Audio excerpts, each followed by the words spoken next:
উপস্থিত সবার সম্মানিত সভাপতি উপস্থিত আছেন এলাকার মুরব্বীরা, যুবক ভাইরা, আসসালামু আলাইকুম।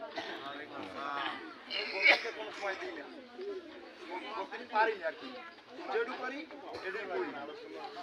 বিষয়টা হচ্ছে সামনে নির্বাচন, আমরা কি উদ্দেশ্যের জায়গায় দাঁড়িয়েছি সবারই অবগত আছে।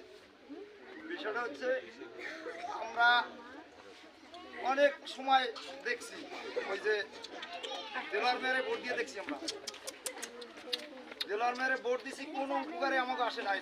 গোড়ায় বিএনপি ক্ষমতায় রয়েছে, এই জায়গায় দল মত নির্বিশেষে দেলোয়ার মেয়ের ভোট দিছি, কোনো উপকারে আসে নাই। আমাকে রাস্তাঘাট এই অবহেলিত এলাকায় কোনো কাজ হয় নাই।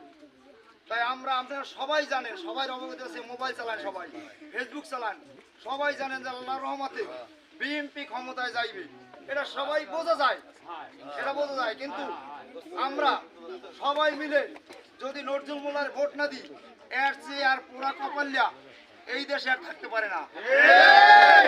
ভোট দিতে হবে, আর বিকল্প আর কিছু না ইনশাল্লাহ। কারণ তার হাতে যদি শক্তিশালী আমরা না করতে পারি, এই যে রাস্তা আপনি দেখছেন, আমারও এই রাস্তার কি অবস্থা, ব্রিজটা ওই ভাঙ্গে রয়েছে। যদি নজরুল মোল্লার ভোট দিতে না পারি, এমপি না বানাতে পারি, ভাই আজকের যদি ওই অলিল মোল্লা ভালো লোক, সে অনেক ভালো লোক, এর দোষ নাই, কিন্তু আর এমপি বানাইলাম, কিন্তু কোনো কাজে আমাকে আসলে না, এতে কি হইবে আমাকে কন।